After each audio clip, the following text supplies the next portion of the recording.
Hello and welcome back साथियों। This is my YouTube channel social service with Anil. साथियों, Hindi dictation short hand का start होता है अब। हड़बड़ी में किया गया कार्य कभी सिद्ध नहीं होता। एक साथ चुनाव की पहल। केंद्र सरकार ने एक देश एक चुनाव पर पूर्व राष्ट्रपति रामनाथ कोविंद की अध्यक्षता में एक समिति गठित कर यह स्पष्ट कर दिया कि वह लोकसभा चुनाव के साथ विधानसभा चुनाव कराने को लेकर गंभीर है। यह कोई नया विचार नहीं है। प्रधानमंत्री मोदी एक लंबे समय के साथ चुनावी पैरवी करते रहे हैं। उनके पहले लाल कृष्ण आडवाणी भी इसकी आवश्यकता जताते रहे हैं।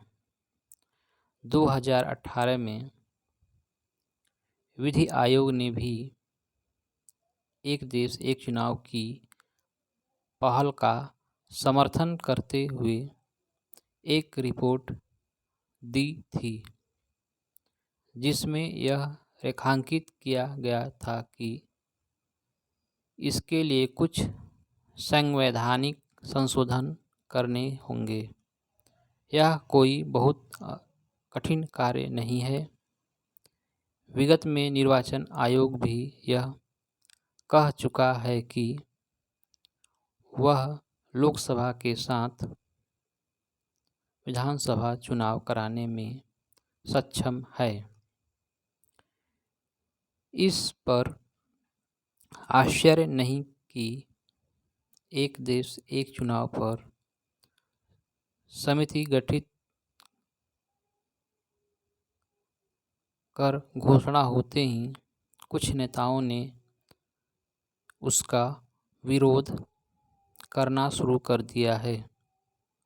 कुछ ने तो इसे असंभव या फिर असंवैधानिक भी बता दिया है।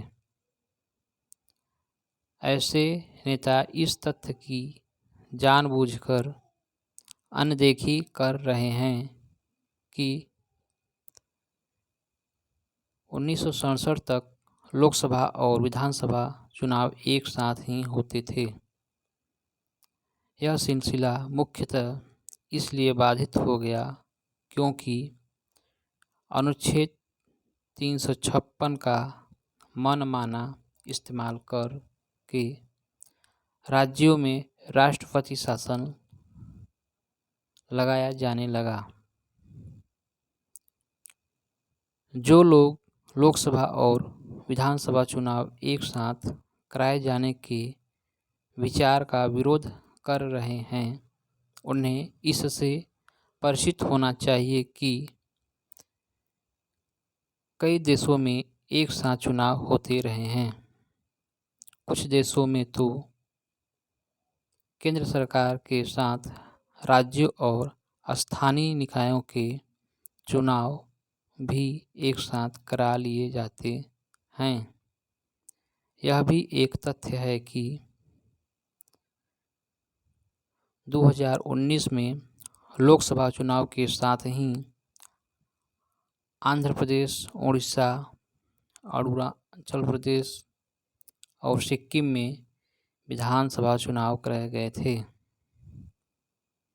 यदि 4 राज्यों में विधानसभा चुनाव लोकसभा चुनाव के साथ हो सकते हैं तो सभी राज्यों में क्यों नहीं?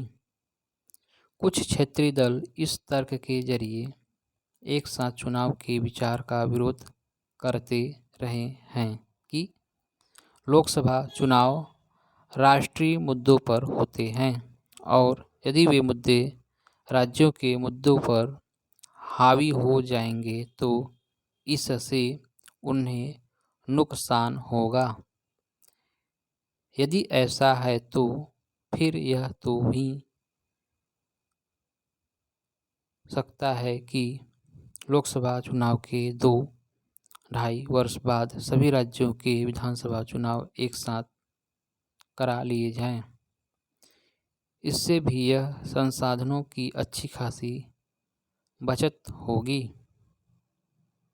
अच्छा हो कि एक साथ चुनाव की पहल का विरोध कर रहे नेता दलगत हितों को से ऊपर उठकर राष्ट्रीय हितों को प्राथमिकता दें और इस पर ध्यान दें कि बार बार चुनाव होते रहने से एक तो संसाधनों की बर्बादी होती है और दूसरे आचार संहिता लागू होते रहने के कारण विकास के काम भी अटकते हैं। इसके अलावा राजनीतिक दल रहकर चुनाव होते रहने के चलते सदैव चुनावी मुद्रा में बने रहते हैं और राष्ट्रहित के विषयों पर ध्यान दे पाते हैं। साथियों, लगभग 400 शब्दों का ये डिक्टेशन है। इसको थोड़ा सा 80 से कम करके बोला गया है ताकि कुछ बिगिनर जो कि अभी डिक्टेशन लिखने की शुरुआत में है उनको भी फ़ायदा हो और जो लिख रहे हैं उनको भी। Thank you very much.